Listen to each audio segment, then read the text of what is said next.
all of you beautiful people at home. I hope you are sitting on a couch looking out your window, seeing the snow falling. It is so lovely and a great day to be streaming the service. That's how I feel about it. What do you think, Leo?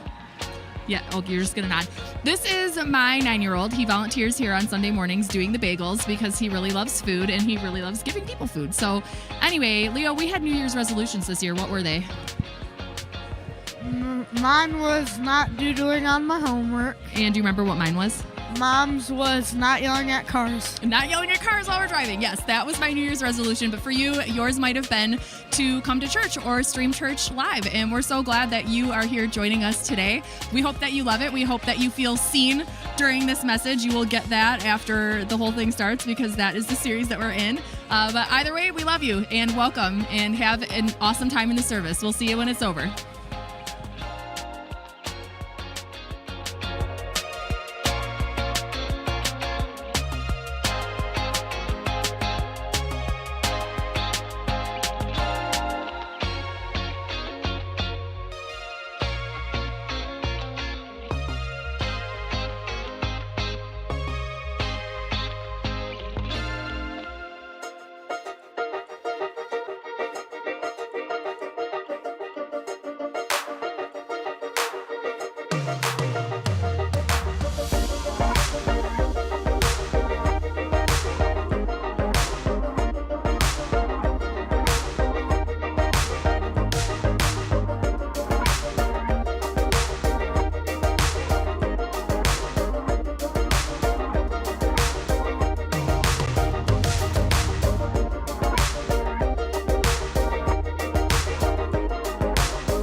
Well, good morning, everybody.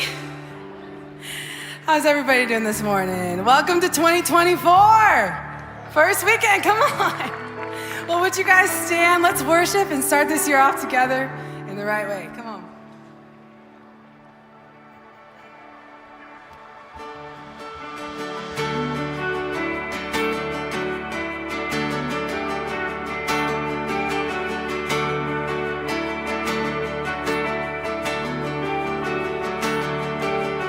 Every eye be fixed upon King Jesus. Every tribe and tongue prepare the way. Every heart be filled with expectation. 'Cause the King is coming. The King is coming. Open the doors up. Come let the light in. People get ready to worship Him. Open the doors up, come let the light in. People get ready, bow down and worship Him. We're singing holy is the Lord our God Almighty, who was and is and forever will be. You're worthy of the honor and power and glory. Lift up your praise and welcome Him, 'cause the King is coming.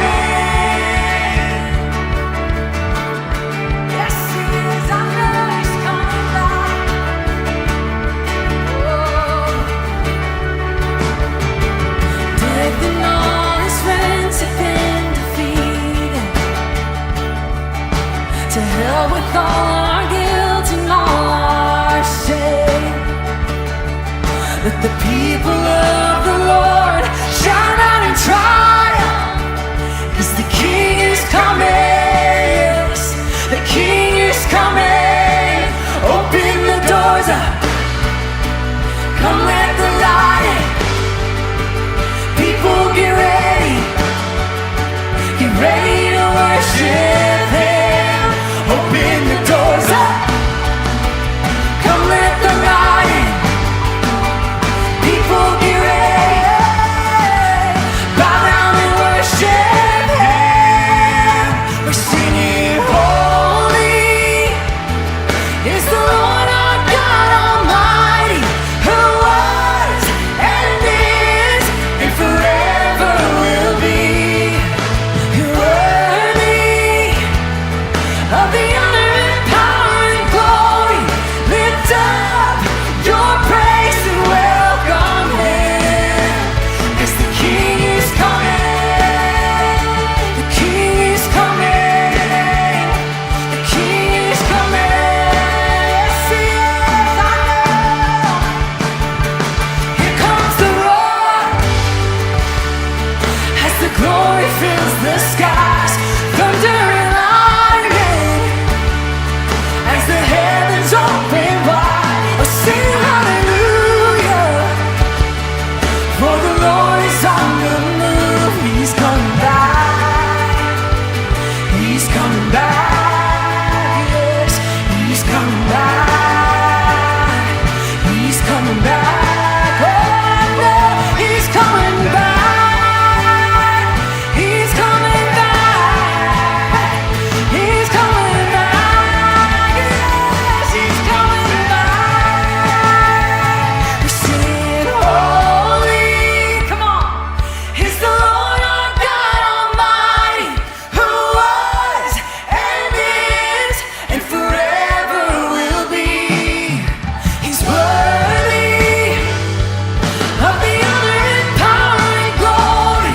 Lift up your praise and welcome Him. We're singing holy is the Lord our God Almighty, who was and is and forever will be.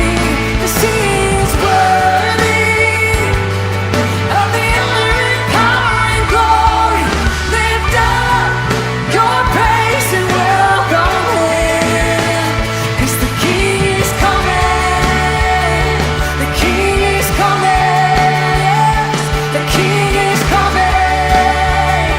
The King is coming.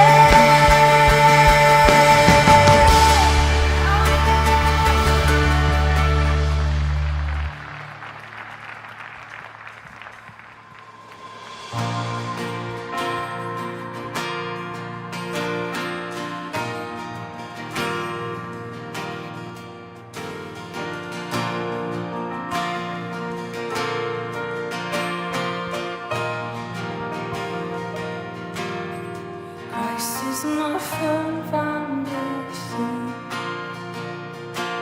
the rock on which I stand. When everything around me is shaking, and I've never been more glad that I put my faith in Jesus. 'Cause He's never let me down. He's faithful through generations.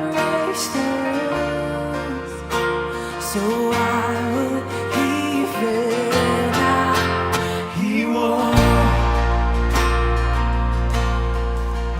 He won't.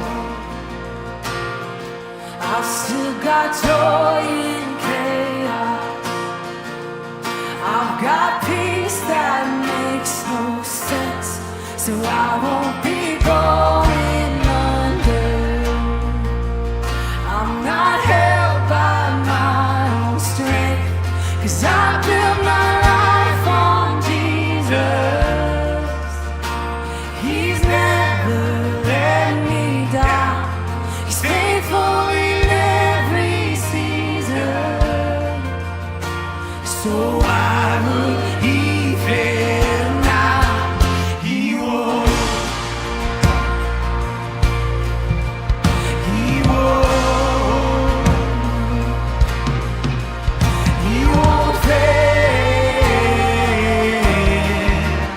He won't fail. He won't. Oh, no, he won't. He won't fail. He won't fail. Christ is my firm foundation, the rock on which I stand. When everything around me is shaking, I've never been more glad that I put my faith in Jesus. 'Cause He's never let me down. He's faithful through generations. So why would he fail now? He won't. He won't. He won't fail. He won't fail.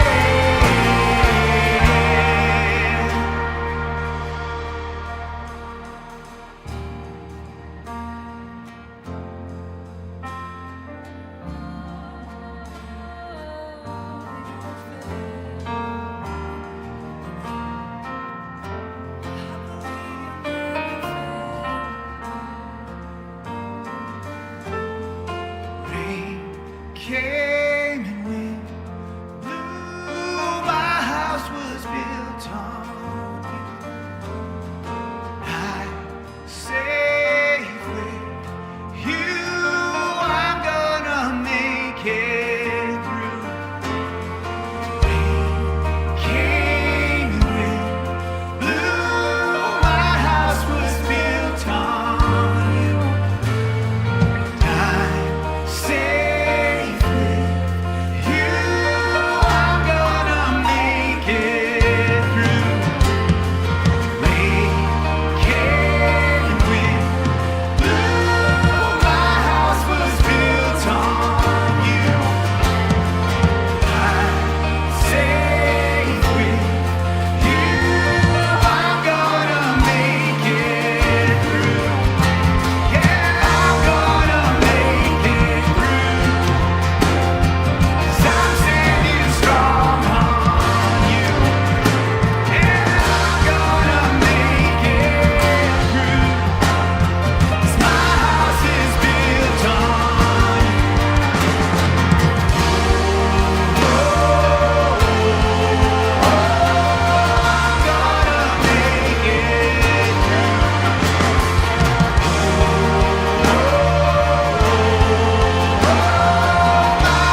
Happy New Year, y'all. Hold on, before you sit down, just take a quick second.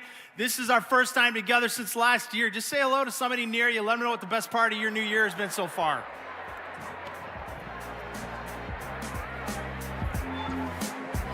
And that's with a horse voice.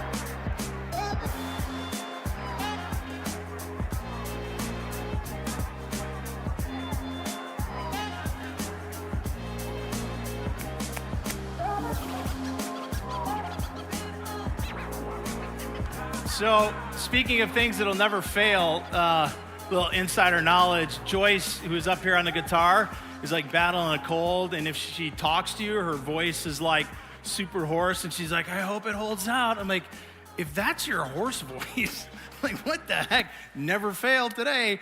So here, listen, as we go into the new year, you know this as well as I do. Someone's gonna fail you this year, and someone is gonna fail you this year. And I hope that that's more than just a song. That at some point this year, even if you believe it already, that you're continually reminded that God doesn't fail. That He is our firm foundation. And no matter what fails you in life, it's not gonna be Him. Even in the, I think, deepest, even in the most frustrating or the most painful moments, He does not fail. My hope is that maybe this next year, that's one thing as we go through this next couple months, that God will let us learn in a deeper, more beautiful way, is that He doesn't fail us. So a few things just to let you know about. By the way, if you haven't met, my name is Craig, part of the team here at Orion. A couple things to let you know about that are going on here locally at our community as well as across Kensington. First of which is we just want to celebrate Christmas a little bit. That was a pretty big deal a couple of weeks ago. All of the services across all of our campus, just tons of great stories, great interactions, incredible time. Numbers aren't everything, but numbers tell us something, so I think it's worth celebrating. A couple of numbers here at our Orion campus, both in person and online. We saw 11,000 people experience Christmas with us, which is amazing. Across Kensington, hold on, 27,000 people experienced Christmas with us. So coming out of all that the last couple of years has been, and just the way that I think so many of us, including as a community, as a church, had the wind knocked out of our sails, it's been an exciting year to see that God is continuing to use His church to do what He started His church to do, which is to make a difference. And again, numbers are only numbers, but those numbers represent stories and lives and people, all of which, many of you, that we have the privilege together to keep journeying in this walk of faith with each other. So, Christmas. All right, a couple other things to let you know about. We have our annual Hope Water Gala coming up in a couple of weeks. So the 26th of this month, the Hope Water Gala, if you've not heard of this or you're not familiar with what this is, Kensington has a long history of a partnership with a group of people in Kenya, Africa called the Pokot people. There are several things that we do and accomplish and are a part of as a result of that partnership, one of which is going around to different locations throughout Kenya and being able to put in water wells that are able to bring fresh water or water for the first time ever to communities of people, each well servicing 1,000 people at least per well. Last year, this is one of our biggest events that we do each year to try and raise money for that effort. Last year, we were able to raise enough money in one night at the gala to put in 5 wells. So this year, we have big hopes, we have big dreams, and we'd love to have you come and be a part of the night. You can buy a table that you can invite people to. You could just buy a ticket and come. All the information is online, as well as how to register and get signed up. So we'd love to have you look into that if you haven't registered yet, if you haven't learned about it. This is a big deal for us. And this is one of the places that we feel like God has really called us to move outside of our walls and do more than just have services on a weekend, but actually in very tangible, real ways to bring the love of Jesus in actionable ways to people around the world. So we've done a lot, but we've got a lot to still do. 26, I'm looking forward to doing more. All right, move out. No, wrong. Read better, Craig. Midweek. This week here at our campus, we have our first 2024 midweek service. So that is every second Wednesday of the month. We have a midweek service that happens here 7 o'clock, but we also start with food out in the lobby at 6 o'clock. We'd love to have you join us. This is one of the best things I think we do as a campus. If you were with us for the tree lighting one that we do every year, those are always exciting. We packed this room out. Probably looked a little different because we had so many people. I think it was like 750 people in for that one. One of my favorite moments of that was like all the kids were on the floor, and I don't even remember what I said. I made some comment to the kids, and next thing I knew, there was like 40 of them, like literally at my feet, sitting on my feet. There's one kid the entire time I was talking that kept doing this to my pants. I was like, I'm really glad my belt's tight. He just kept yanking on my pant leg, but probably not gonna happen quite that way this time, but it is going to be awesome still. Our band is working, production's working, so we're ready to kick this year off, really leaning into what does it mean in one place in the Bible where it gives 4 different qualifiers of how it is that God loves us. And we're gonna spend the next couple midweeks trying to understand really the meaning of what Paul meant when he wrote that God's love, it is immeasurable, it is deeper than you could imagine, it is wider and longer than you could ever conceive. So midweek, this coming Wednesday. Also this week, but this will be at our Troy location, we have been trying to figure out for a long time, how do we continue to respond to what we see happening in the Middle East with Israel and Gaza. If you remember, we came to you not long ago and we asked for financial support to be able to support one of our partners over there. Your generosity was incredible, but we still keep asking, what do we do? And how do we step into this? We really believe, even in a world that tends sometimes to demean prayer, say prayer doesn't matter, we actually believe it does. And we believe prayer can move things that we can't. No amount of finances can, no amount of effort can. And so we're gonna come together this next week on Tuesday night at our Troy location at 7 o'clock for a night of prayer.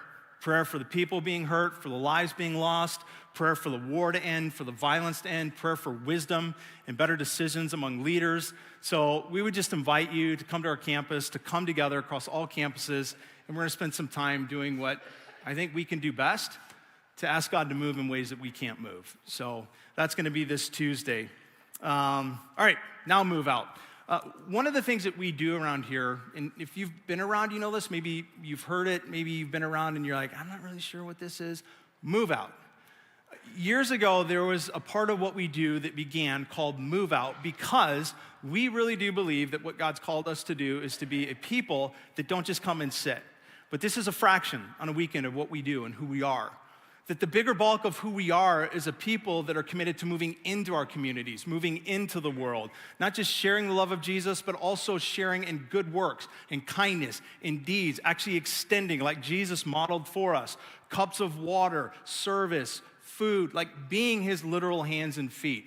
And it's very easy for a church, especially the bigger you get, to just think our job is to sit and take in. That's not our job.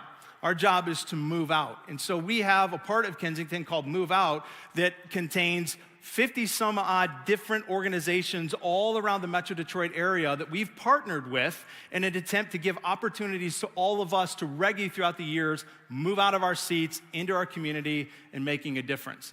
Now, one of those groups that we're partnered up with, that's a part of Move Out, that's been doing incredible work in the city of Detroit, is run by a friend of mine named Mike Schmidt. Mike is gonna come up here right now and share a little bit about his story. But Elevate Detroit is what Mike has been a part of for a number of years now. And it is, I think, one of the, in many ways, I think it's one of the gems of our community for the gospel, for the kingdom that we get to be a part of. So, Mike, would you just welcome him to the stage? One of the gems, really? Gems? You don't want to be a gem? I don't know. Okay, whatever. Shiny. I teased Mike about this first service, so I'm going to do it again. His shirt says Michigan. It is pop, not soda. That's wrong. Am I right? It's wrong. How many pop people? Soda people? I always wondered what a mass See, this service is better. This service is better than the other They're one. just wrong. You're all wrong together. So tell us about Elevate Detroit. So my name is Mike, and so personally I went through a time back late 90s, early 2000s, where my family just fell apart and I felt homeless. Never was on the street or anything like that, but I experienced the family of God coming around me and being a loving, supporting network.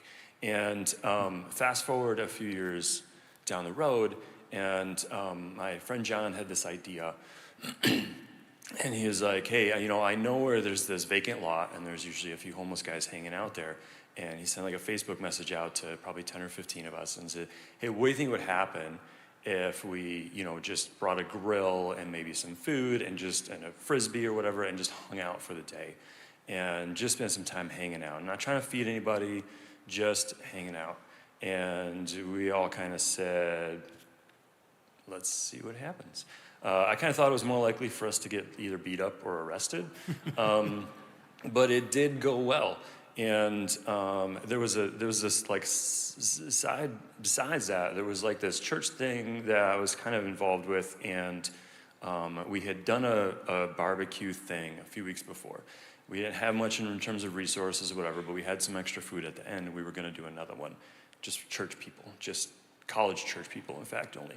And so I had taken all the extra food home, packed it in my freezer, trying to be smart with what little resources we had. And then fast forward to this other thing that John does. And I had just gotten out of college. I think everybody else was still in college.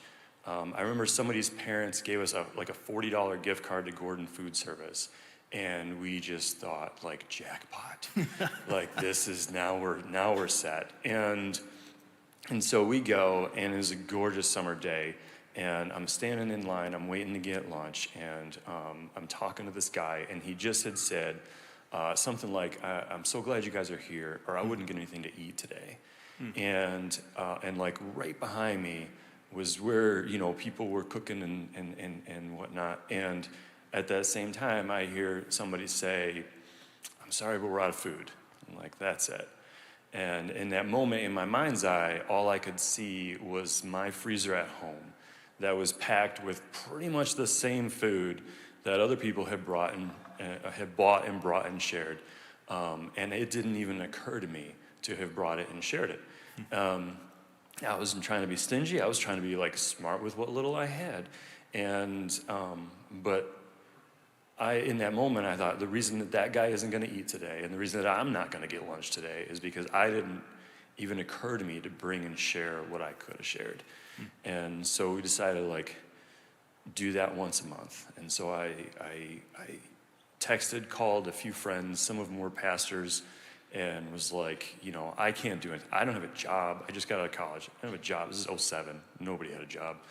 And, but I know people who can bring some stuff. And I know people who have some budgets. So let's just see if they'll do it. And so we started doing that. The goal was just once a month. That was only the plan ever. But then it kind of snowballed and grew, and pretty soon it was every Saturday. And so that's basically what we try to do. And if you imagine just the barbecue at your house, you invite some friends over, or the park around the corner or whatever, and you tell everybody to bring a dish to pass. And if somebody was in a spot where they couldn't, whether they were hard up that week, or they were just coming from work, or they were busy, whatever, nobody would notice whether or not somebody had not brought something, because nobody would care. Because without saying a word, all of everybody would know that the reason you're there that day isn't to eat. It isn't the food, it's to get to know each other. It's to spend time together. And so that's what we try to do. This is not a feeding opportunity, it's a meeting opportunity. It's a time to get together and hang out. And it's basically everybody has something to contribute. It may not be material, it may be picking up trash, it may be flipping burgers, it may be giving hugs and listening, or sharing stories, or playing cornhole, or jumping in a bounce house with kids. Everybody's got something to contribute. Yeah, and I love how when we talk, you constantly remind me that it's not really about the food. The food's just a means to an end. Yeah, it's not at all about the food. I was even thinking this morning when you were talking, wish I would have been sharper to think of it at the time, but it took me a minute. I think even worse than being hungry is being lonely. And a lot of what you guys are able to do is, through food, is also create these important places of community and relationship and friendship. So for anybody here that want to be a part of that, how do they do that? So show up. So here's when and where.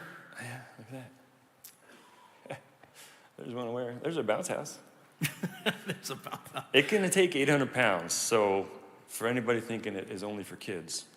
So we'd love to have you take a picture of the screen. You can go to the website, get a little bit of information. But you guys are 1 o'clock every single Saturday at that location on 4th Street, correct? Yeah. So just show up if you'd like to be a part of it. It's not like a register or No, we don't try to do that at all. Got to bring a meal with you if you come? Definitely. All Has right. to bring a cash Bring value. something. No. Yeah, bring something to share if you can, but everybody's got, like, I don't care what you bring. Awesome. Bring whatever you want to bring. Awesome. Very cool. Would you guys just thank Mike for just what he does and the opportunity he extends to all of us to be a part of it? One of the things that I love about just what Mike's doing is there is a phrase we use a lot around Kensington, and it's been used for a long time, called for the one. And it's an idea that we constantly keep in front of us that God's heart is for the one. What one? Everyone. For the one that's unseen, for the one that's seen. For the one that has lots, for the one that has little. He's for people in a very personal and individual way. That's what it means that he is for the one. And I think part of what Mike does is he has been a part of helping create and grow something that really puts that into practice. Helping people believe that God sees them as an individual, loves them as an individual, values them as an individual. Part of what they feel and experience of that is felt and experienced in community with other people as well. The song we're gonna sing right now, that's the song. It's for the one. But the response at the end, that so will I. In other words, it's a whole song that essentially is a moment of saying, like, God, we want to be that way. If your heart is for the one, I want my heart to be for the one as well. So as we sing this one, just know this. This is more than a song. This is our heartbeat.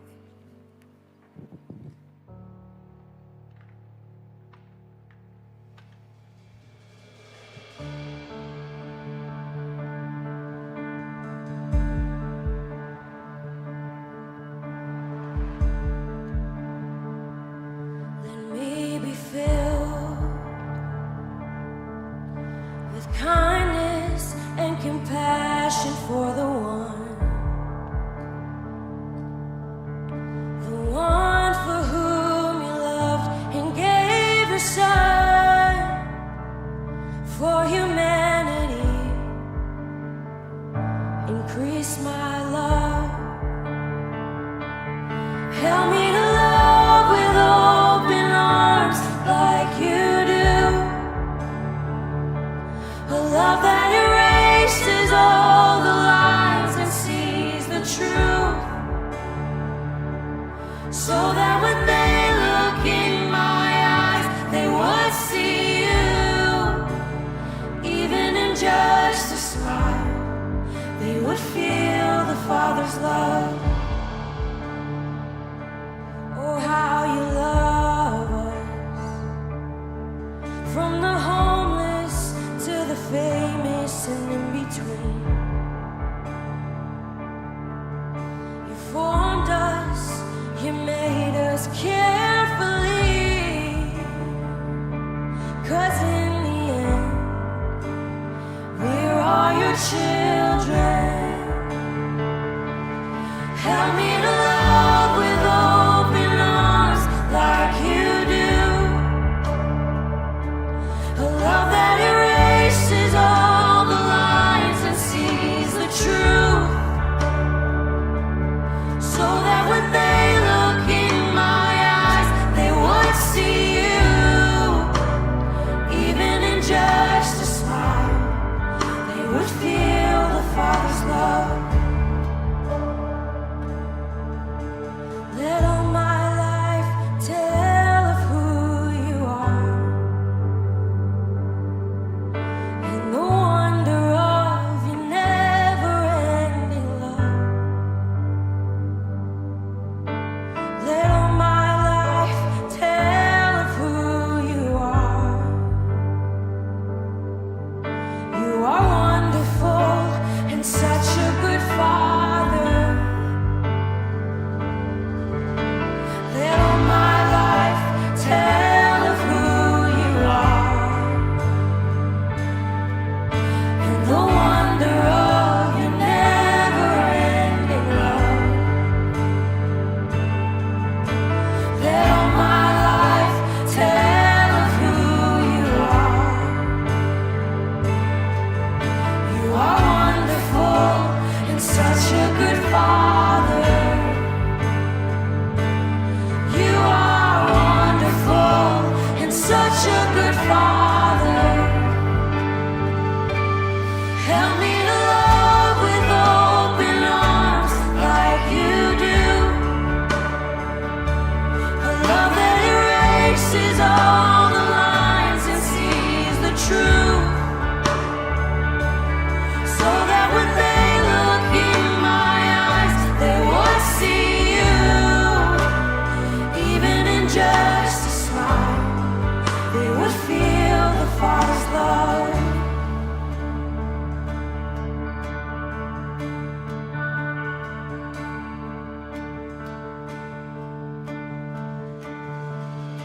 the stars were made to worship, so will I. If the mountains bow in reverence, so will I. If the oceans roar your greatness, so will I.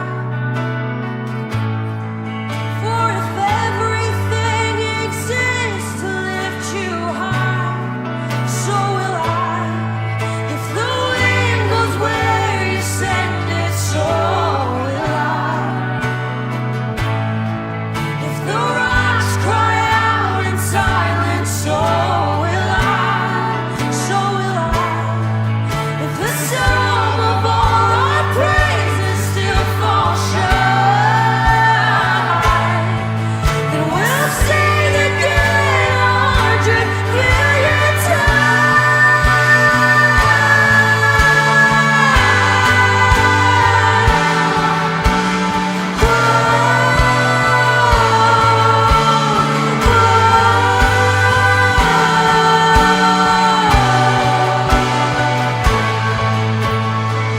God of salvation, you chased down my heart through all of my favorite parts.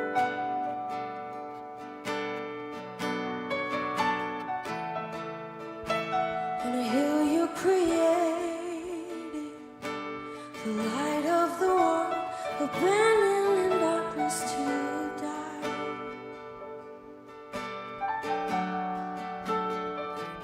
And as you speak, 100 billion failures disappear. Where you lost your life so I could find it here. If you left the grave behind you, so I can see your heart in everything you've done. Every part designed in a work of art. If you gladly chose surrender, so will I. I can see your heart a billion different ways. Every precious one, a child you died to save. If you gave your life to love them, so will I. Like you would again 100 billion times. But what measure could amount to your desire? You're the one who never leaves the one behind. You're the one who never leaves the one behind.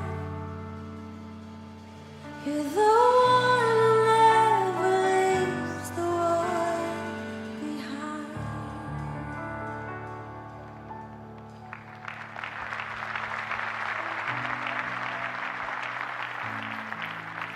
You guys are awesome. Thank you.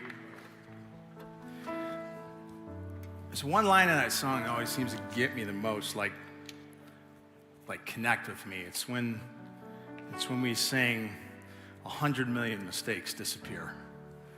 I don't know who needs to be reminded of that this morning. Maybe it just hit me today because I need to be. Is that there's no amount of mistakes. I don't know how many mistakes you've made, but you probably haven't hit 100 billion. But even if you have, they disappear in the grace of who Jesus is and what he's done. I have a pastor friend who says it this way: God's grace is so big and forgiveness so inexhaustible that he covers what you've done, what you're doing, and the stuff you haven't even gotten to yet. 100 billion. There's 3 words in that whole song that I think are kind of the centerpiece of the song, though. They're the words, so will I.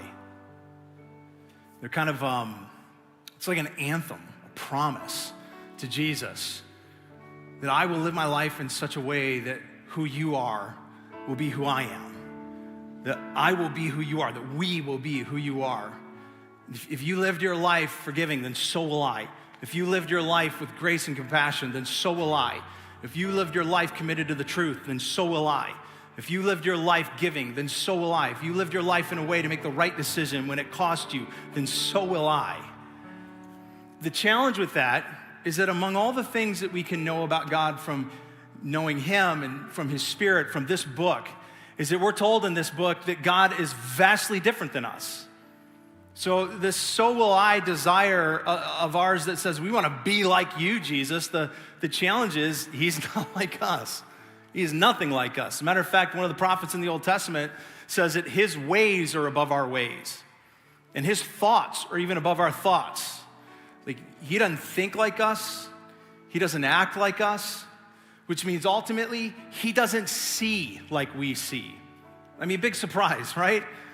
But God does not see the way that we see, and yet we're like, hey, so will I. I want to be like you. I want to walk in your footsteps. He's like, you don't see the way that I do. You don't think the way that I do. You don't act the way that I do. My ways, my thoughts, my eyes are above yours. And so I've been asking, for me personally, going into this new year, like everybody, not necessarily like the new year, new me kind of thing, but it is a new year. There is a sense of start or start over or refresh. So most of us are looking at the things that we would love to have this year end differently in than maybe it began. And so I'm asking God, where are the things in me that you want to change? And what are the things about us as a church that you want to create change in this next year? And I don't know what that whole list may come to for you, but I will tell you this, I'm absolutely certain that among the lists, it must and has to include that our eyes would begin to be more like His. Because when we start to see the way that He sees, I think that's where we start to learn to think the way He thinks. And when we start to think the way He thinks, that's when we start more and more increasingly so to act the way that He acts. And so I just want to talk for a few minutes today as we kick off a new series and a new year, is what does it mean for us to have the eyes of God? And to ask Him over the course of this next year to help us see less with our eyes and see more with His. So I want to pray, ask Him to do that work today, and we're going to go. Jesus, I just want to say, first of all, thank you. Thank you that I get to be a part of this. Thank you that we get to do this. Thank you that we're back together again after Christmas. Thank you for a new year. And for some of us, maybe a new year brings a lot of anticipation and excitement, maybe some hopefulness. And for some of us, it brings despair and frustration and more of the same. And whatever it is, or somewhere in between both of those, God, I pray that you would help us to see the way you see, that we could learn more and more to think the way you think, and to act the way that you act. That there really would be a trueness about our desire when we sing things like, so will I, that wouldn't just be a song, but it could be said of us that we really did learn how to become more like Him. That Jesus, your life was our life, your pursuit, our pursuit, your mission, our mission. And so I pray that you would use a story that for probably a lot of us is super familiar, and not let the familiarity of the story take away from the impact that I think it can have for us here and today. In your name, amen. All right, so we're going to take just a quick second before we go further. We're going to take up our offering this morning and just say thank you. As always, your generosity last year, we were able to accomplish so much, had a strong ending to the year, and are just hopeful for all the things that God still has in front of us to be able to accomplish this year. And this is one of the ways that we do it. It's not every way, but it's one way, and it's an important way. If you're not a part of this with us, there's several ways that we would invite you to join us and love to have you join us. One is we're going to pass some buckets around right now. We've also got tons of ways online. If you're a part of the community, we say thank you. If you're not a part of this giving community, then join us. We would love to have you because God is using us to do some pretty incredible things around the world and around our communities. All right, so as we're talking about seeing, I want to ask a quick question. You ever, the answer is probably yes, but you ever had a moment in your life, think of one even, where you and somebody else were looking at the exact same thing, experiencing the exact same moment, and yet we're seeing it completely different? Probably never happened with your spouse, right? But like, have you had one of those moments? You think of one of those moments where you're experiencing something, you're looking at something, it's the exact same thing in the exact same moment, and both of you have a completely different perspective on it, just say, yes, it's happened. So this last Christmas, my wife and I had planned in between like all the Christmas crazy of here and having a little bit of time off, we were gonna take the kids up to Canada to go to Blue Mountain to do some snowboarding. So that was our plan. That was our R&R plan. It's been, I don't know, for weeks, I think, maybe a month or 6 weeks or so, a long time. We were planning for this.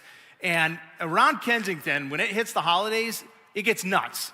So I was super looking forward to just the R&R, a little bit of time to recharge, kind of exit the world for a minute. Plus, some of our best friends are gonna be coming with their kids. It was gonna be the biggest mountain my daughters have ever snowboarded, because all they usually do is the stuff around here. And then my son, who just recently got married, and our new daughter-in-law were joining us. This was gonna be our first trip with them as a family and them as a married couple. So just all kinds of reasons I was looking forward to this. Probably most of all, I just was looking forward to the break. Like even here, I think by like service 5, I was like, it's all right, just get through service 5. We're going to Blue Mountain in a couple days. It's gonna be good. We're gonna be able to break. Well, a couple days before we left, if you weren't paying attention, it wasn't good weather, and we started getting reports from Blue Mountain that it wasn't good weather there either. So we're like, well, we already rented a house. We don't really have a choice. We got to go anyways. And I'm thinking it's not going to be great conditions, but whatever, we'll make the best of it. So we left. And 6 hours later, we pulled into the driveway at Blue Mountain. And in the parking lot, this is what we saw. Yeah. I'm like, oh, wow, that's not just bad. That's pretty awful. Now, in a moment like this, people have 2 different responses typically. Maybe there's more. I'm just gonna go over 2. One is to be super positive. You're gonna think about all the things you can make of this moment to make it better. And then there's me. And I was not positive at all. Like, have you ever had the moment where you feel like the entire universe is against you? Like you're just that self-absorbed, you're like, everything is against me. The whole universe is against me and hates me. We had already had a couple of weird stops on the way of our 6-hour drive into Canada, and I was already like, oh, I can't wait to get back to the US. And so I'm like immediately like, Canada must have overheard me, and now Canada is against me. Like I literally was like, Canada's against me, the world is against me, the universe is against me. When I was a kid, my dad used to call these moments pouties. He's like, oh, Craig's throwing a pouty. And so let's invite Mr. Sad and Mr. Mad. And I was like, Dad, shut your mouth, Dad. But that's what he'd do. Whenever we would pout about anything, he's like, it's a pouty. Well, I was throwing a massive pouty in the front of my truck. And everybody was invited. I had Mr. Mad, I had Mr. Sad, I had Mr. Cynical, I had Mr. I don't care that my kids are in the back seat paying attention to my attitude. Like, they were all invited to this party, and I was just ready to fight the universe in that moment. And then there's my wife, who's sitting next to me and takes a second to remind me that the kids are watching my behavior, and then also says, hey, here's what I see. I see an opportunity for an adventure. And I was like, I see an opportunity for you to exit my vehicle. I was like, no, that was supposed to be the adventure. Listen, look at somebody next to you and just say this out loud, would you? Say, outlook changes outcome. My wife and I did not see this scenario the same, and in hindsight, I am so glad that we didn't. She preemptively, knowing it was probably gonna be worse than I was expecting it to be, she brought a bunch of board games. We are not a board game family. It's just not, some of you are like, you're amazing. Like you guys sit down and you rock out the board games. Usually it ends with family therapy being desperately needed for us, so we're not a board game family. But somebody gave us a game over Christmas called Pit. You ever played Pit?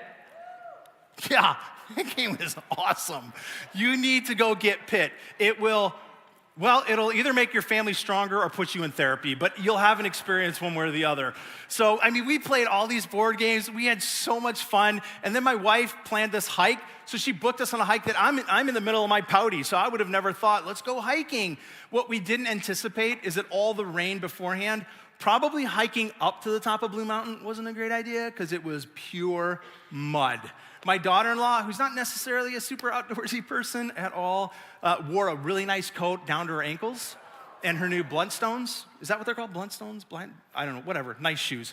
And so she's like, this is not gonna be fun. And I'm not lying, we were covered from head to toe in mud. People are slipping and falling. I got a video of my wife slipping and falling. I totally wanted to show that today. Didn't think I would be welcomed home afterwards, so that's not going on screen.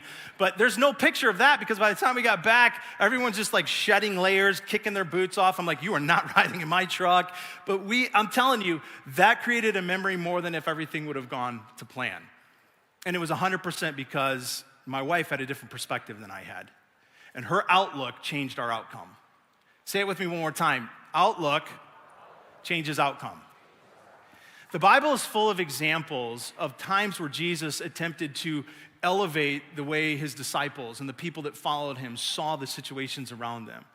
And I think that those weren't just moments for them, they're equally as much moments for us. And in one of those places, in one of those stories, super familiar for a lot of us, but it was a time that Jesus miraculously fed thousands of people with one kid's Happy Meal lunch.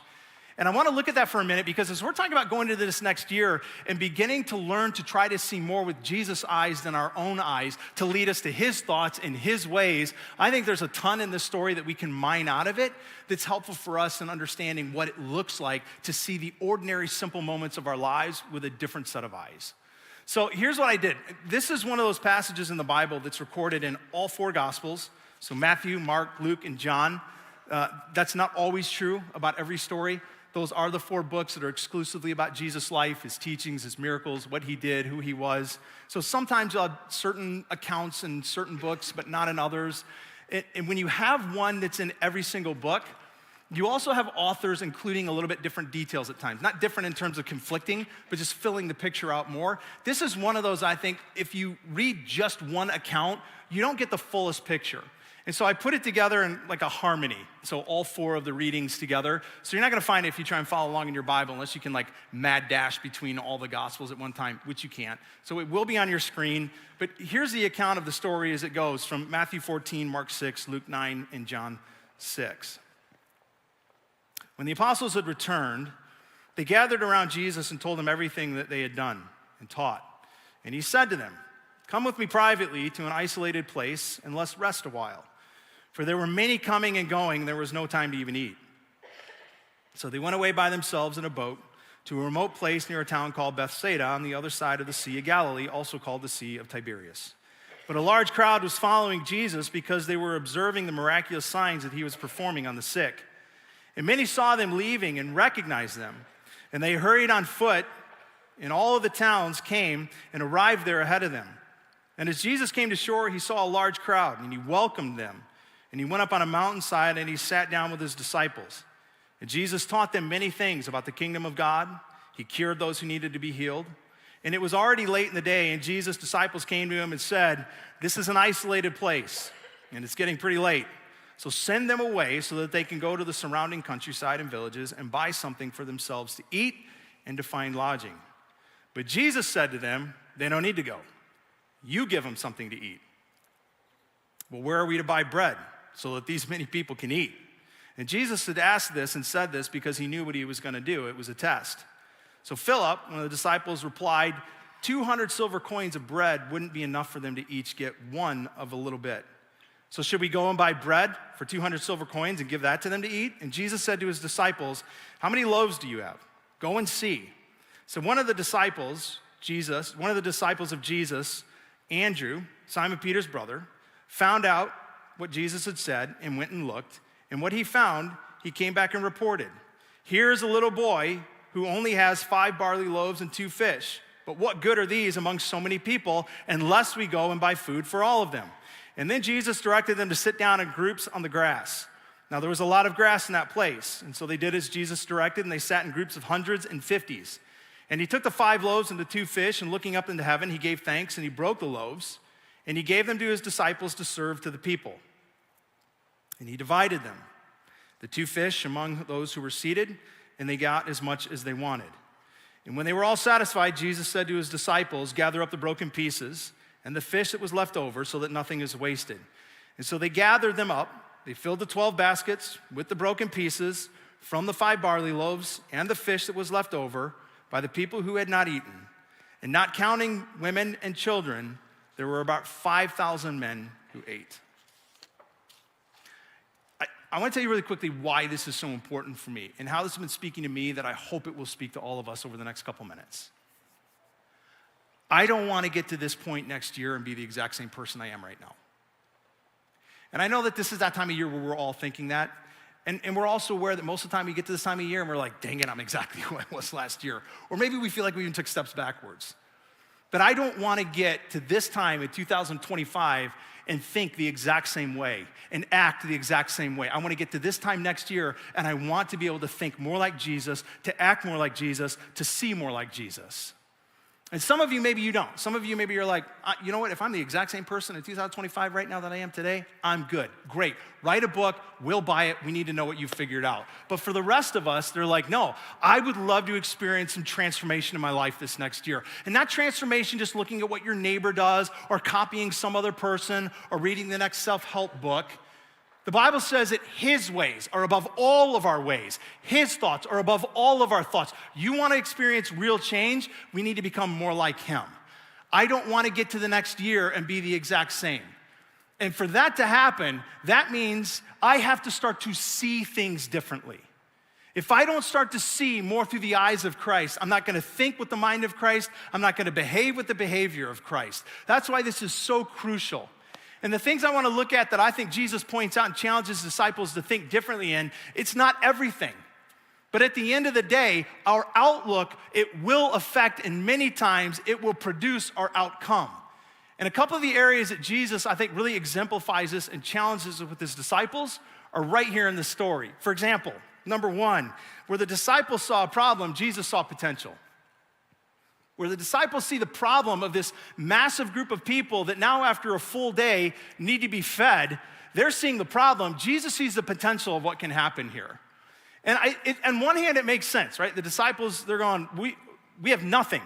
We have nothing to give them. There's a lot of them. Matter of fact, the text tells us 5,000 men. That doesn't count women. That doesn't count children. It's a weird way to count. It's a different day and age. That's how they counted. Most scholars think that when you add in the women and you add in the children, you're probably at 15,000, 20,000 people. Y'all, that's Little Caesar's Arena. Imagine standing in the middle of Little Caesar's Arena, looking around, and every seat is full, and somebody says to you, it's your job to feed them before they go home, but every restaurant's closed. And all you've got is whatever's in your backpack. Like, this is a very real moment, which is why it makes sense that as the disciples look out at the crowd, all they see is a problem, which is why their conclusion is we should probably send them away. The thing is, though, their problem that they see, listen, is connected to the location that they're in. The text tells us that they're in a desolate place. So they're in a separate place. They're in a deserted place. Their response would have been very different if they were in Rome, maybe. If they were in some big metropolis, or if they were in an area surrounded by food trucks. But they're in a place that has nothing. And because the place is stripped of everything, all they can see are the problems. Like, you remember Castaway? You don't remember the movie Castaway with Tom Hanks? Yeah? Some of you are like, no, I haven't seen it yet. Don't spoil it for me. It's 25 years. That's your fault. So he's in a plane goes down, he's on a desert island, and he has to figure out how to survive. If you remember the movie, like the first half of the movie, everything he sees is a problem because he's on a desert island, right? So it's a problem of where do I get food, where do I get shelter, where do I get fire, where do I get heat? Like everything is a problem. But then over time, he begins to see, even on a desert island, he begins to see actually the potential of everything around him. So much so that a volleyball he sees as a potential to become a friend. An ice skate is an axe to crack open the coconuts. A cave becomes his castle. And eventually, even at the end of the movie, a porta potty washes up onto shore, and the walls of that porta potty become the sails of a boat that he makes that becomes his freedom and salvation from the island. There's just this reality that along the way, Tom Hanks' character had to learn to see what he previously saw as a problem because he was in a desert island. He had to see the potential that existed even where previously he thought nothing was there that could serve him. You know, our lives can do that as well, right? Like our lives can enter seasons that I would describe as a remote place, as a sort of desert island.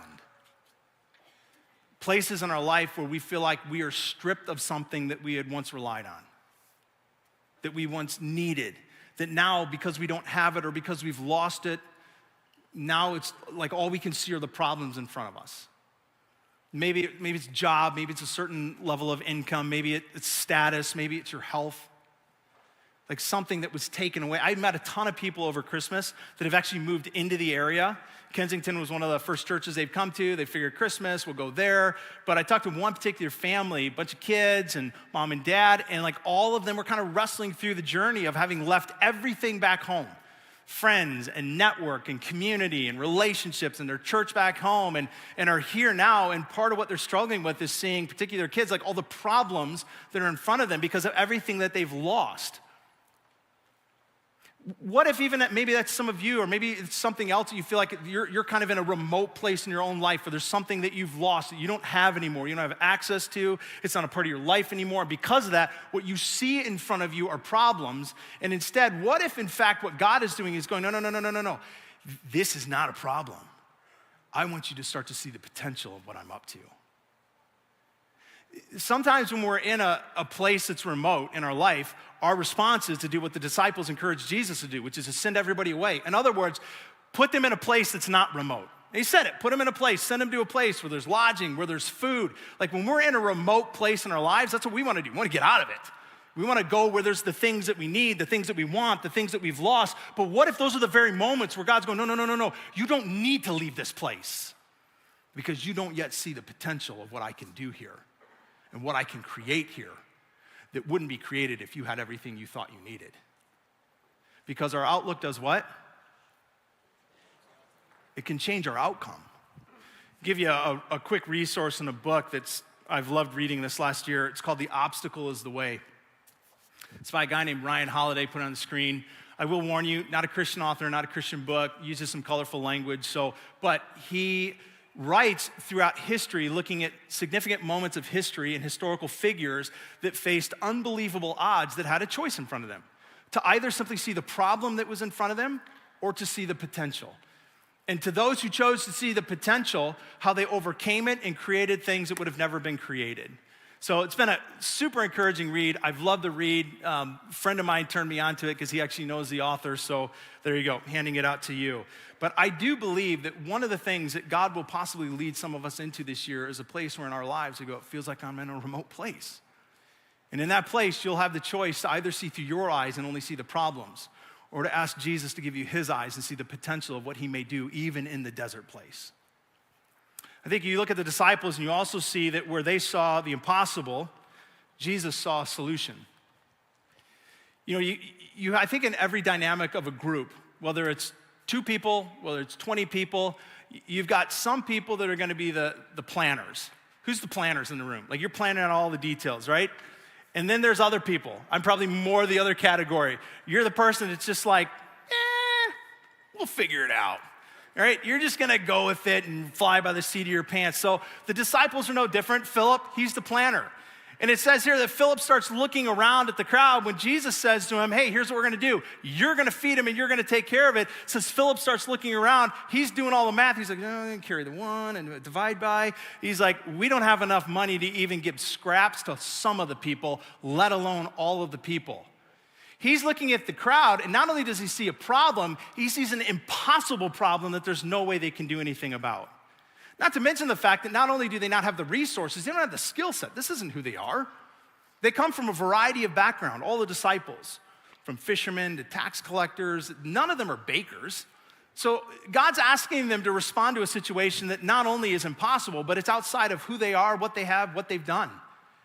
And it'd be really easy in that moment to only see there's no way this can get accomplished instead of to see what Jesus saw, which is the solution. And what was the solution? Them. When they're like, how do we feed these many people? We should send them away. Jesus says, no, you do it. I think there's more than one time in your life that you've already been faced with a moment where you've had to stare at an impossible situation and you've had to wonder if it can get done or not. But I wonder how many of those moments you thought, has God chosen me to be the solution? I was talking to our lead pastor over at Troy this last week about this idea, and we started together. We were thinking about outer space and the history of humanity, the billions of people that have stared up into the sky, looked at the stars and the moon and the planets, and just thought, beautiful. but how there was one person a few decades ago who looked up into the sky, that same sky, and didn't just think, oh, this is beautiful, but actually thought, we should go there. And I think I can get us there. His name was Sergei Kozlov. That's why in 1961, we sent a person up into space and brought them back safely, because he built a rocket that came out of a dream that he could overcome the impossible. And I think fundamentally, that's not all that different than what Mike is doing, what he's been able to be a part of. Looking at just a freezer full of food that's not going to accomplish a whole heck of a lot, but eventually believing that even though there is a sea of impossibility in front of him, he was going to do something about it and be a part of doing something about it. He was going to be a part of the solution. What Mike didn't tell you, and what he probably would never talk much about, is the fact that over the history of what they have been doing in Elevate Detroit, they estimate that they have served and brought together over 200,000 people. Listen to me, 200,000 people. That's filling Little Caesars Arena 10 times over. Not because he had all the resources and all the answers, but because he had a willingness to be a part of the solution. And I think sometimes when we look at life, not only is it the impossible moments that God says, hey, I have picked you for this moment, but it's the frustrating moments. I think sometimes those moments that God says, I have actually picked you, anointed you to be part of the solution, to even be the solution, is birthed as much out of the times of seeing an impossibility as seeing something that's frustrating. Like those things in life that just shouldn't be or should be different. The things that just irritate you. The things that would be easy to only complain about and hope somebody else fixes. Like Tim Ballard, The Sound of Freedom. You see the movie Sound of Freedom? It was all about rescuing kids out of human slavery, human trafficking. It's a real story based on Tim Ballard's life. Tim Ballard saw a problem that irritated him to no end, but he also saw an ocean of a problem and felt like he only had a bucket. But he used that bucket to become a part of the solution. And to date, his foundation and organization has rescued 4,000 kids out of slavery. 4,000 kids, all of which would have been abused, most of which would have died. When we begin to look at problems and only see the impossibility, you neglect the fact that many times the very reason you see what's impossible is because God's anointed you to be a part of the solution. And your outlook changes what? Your outcome. I think the disciples also saw too little where Jesus saw just enough. You know, it's interesting that Jesus sends his disciples out, it says.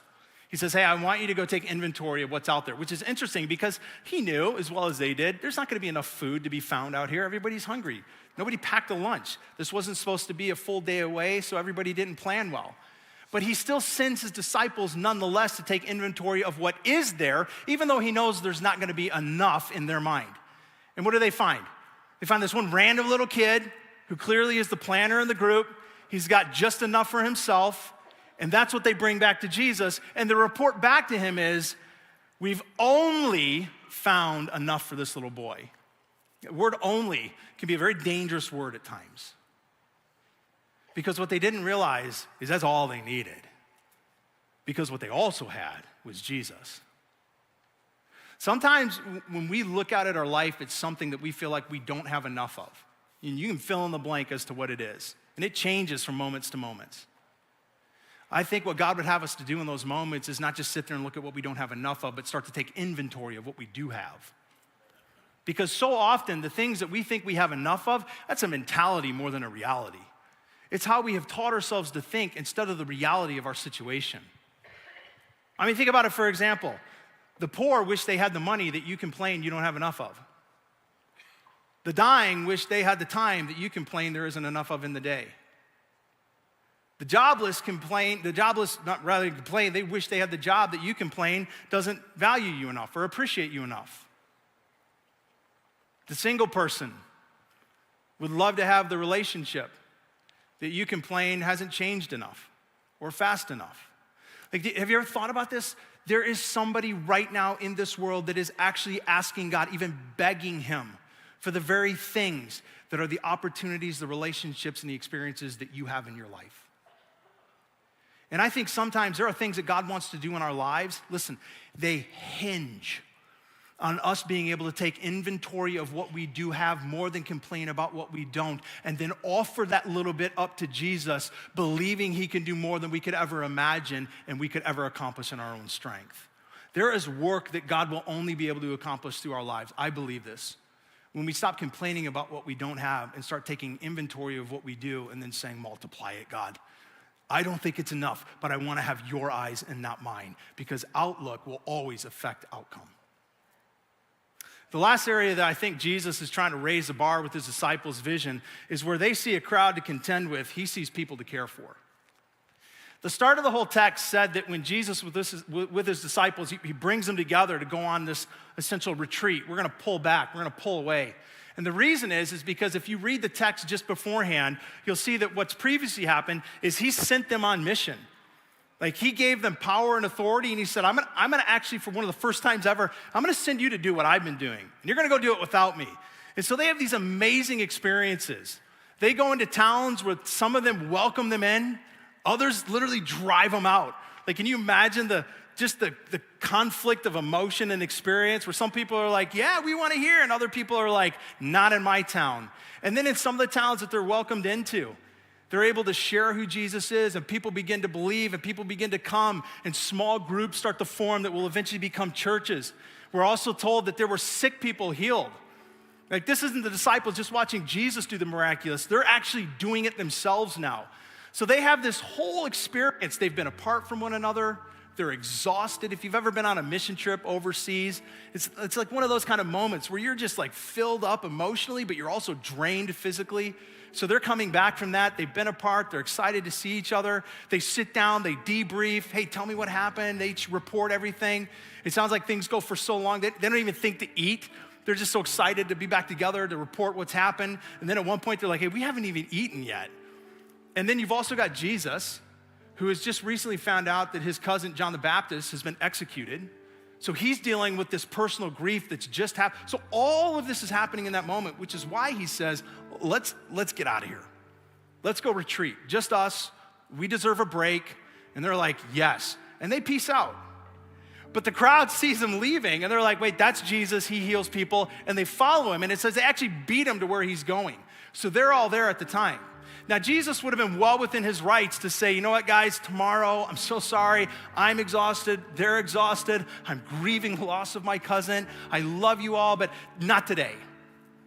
But instead of seeing that crowd as a group to contend with, like, oh my gosh, not more people, here they come. He sees them as people to care for and leads his disciples to do the same. I think for all of us, there are people in our lives that we can see so easily as just people to have to contend with. And maybe it's because they're people that just constantly take from you. And it's like every time they come, you just know they're gonna want something else. Or maybe it's because it has nothing to do with them. Maybe it's you. Maybe your cup is empty. And there's just moments in life where somebody comes with a need and it's just like, I'm spent. You ever notice that sometimes when you need to be away from people the most is when people need the most from you?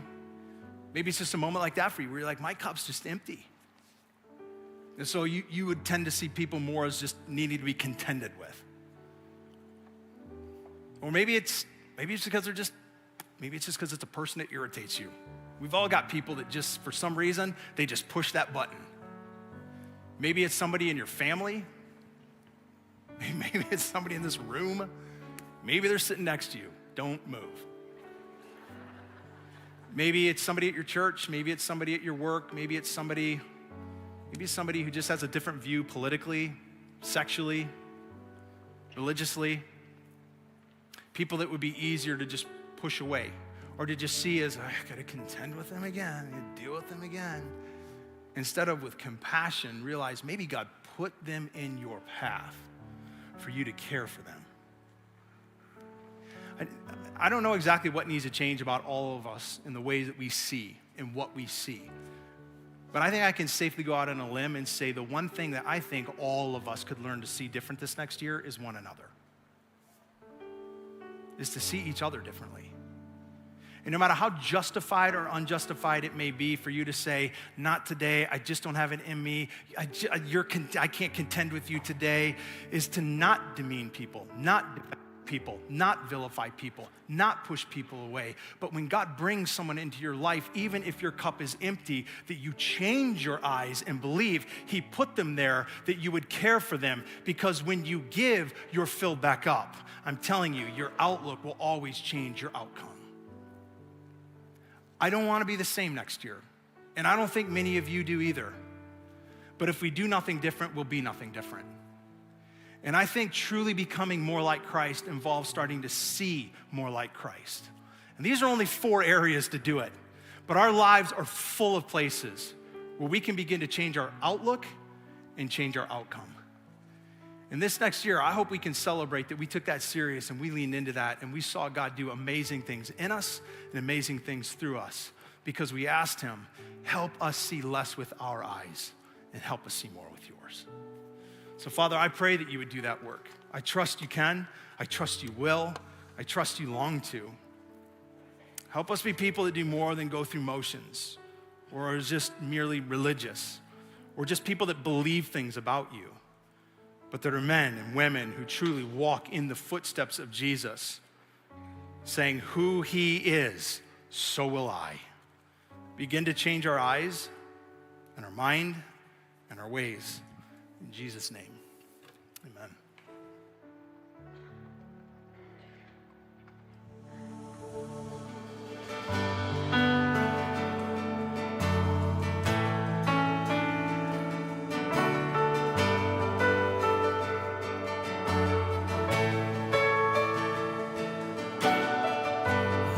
Every sin and every failure, every pain and every hurt, over every lie that has been spoken, you are the final word. Over the earth and all its kingdoms, every idol made by men, every doubt and speculation, you are the great I am. Above it all, every name, all praise is yours. Above it all, you reign, let the earth rejoice. You have overcome the world, you will always be above it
right, just a reminder, remember all of the things from midweek this Wednesday, Israel-Gaza prayer night on Tuesday at Troy, the Hope Water Gala. We'd love to have you be a part of all of it. You can sign up online. If you didn't get any of the information on the screens, you can grab it on your way out at the hub. And just know this, as always, we've got a prayer team that's going to be up front as well as in the lobby. If we could just spend a minute praying for you, just talking or even just listening, we would love to do that if that will encourage you and be a part of helping you move into all that God's got this week for you. So otherwise, thanks for spending the morning with us. Happy New Year. Let's do it again next week.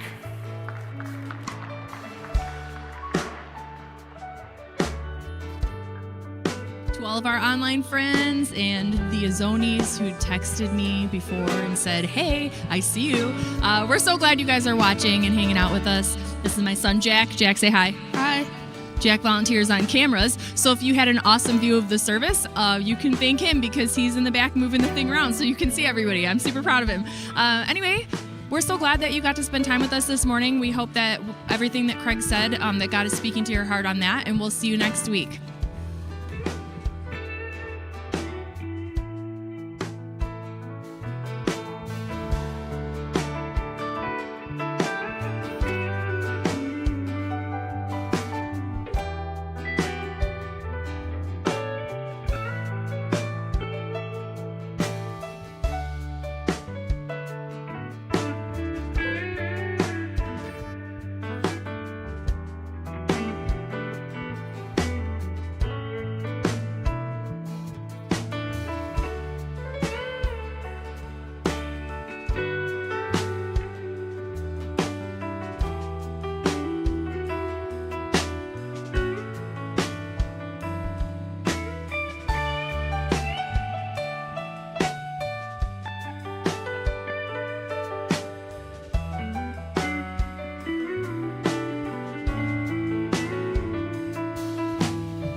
you.